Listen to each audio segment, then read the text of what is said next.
Il était l'une des figures les plus populaires et les plus appréciées du cinéma français, européen et mondial. Un visage, un physique, une voix, un sourire, un nom, Belmondo. Indiscipliné, turbulent, blagueur, extraverti, sa personnalité l'a conduit d'abord à la boxe, puis au conservatoire de théâtre et enfin au cinéma.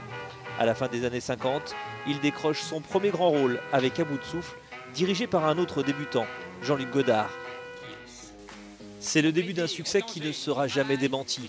Champion incontesté du box-office aux côtés de Louis de Funès et d'Alain Delon, Jean-Paul Belmondo a attiré près de 130 millions de spectateurs dans les salles au cours de ses 60 ans de carrière. Les films se succèdent, il passe du film d'aventure à la comédie et ne boude pas le genre dramatique. À la fin des années 60, Belmondo devient Bébel, signe d'une véritable histoire d'amour entre l'acteur et le public.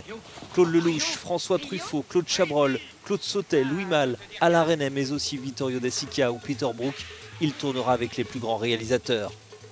Au début des années 70, il rencontre Alain Delon dans un film mythique, Borsalino, sur le monde souterrain de Marseille. Les deux géants du cinéma français se retrouvent face à face à l'écran et font un tabac.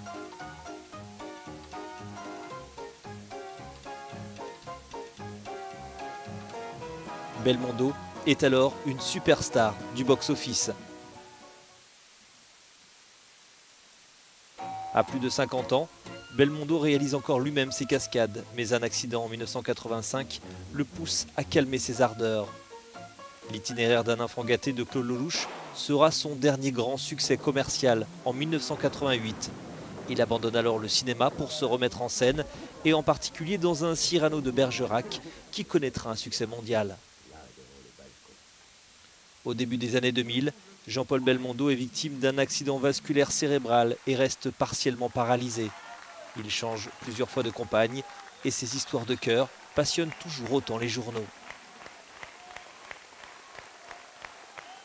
En 2011, il reçoit une palme d'or d'honneur à Cannes et un lion d'or à Venise en 2016 pour l'ensemble de sa carrière.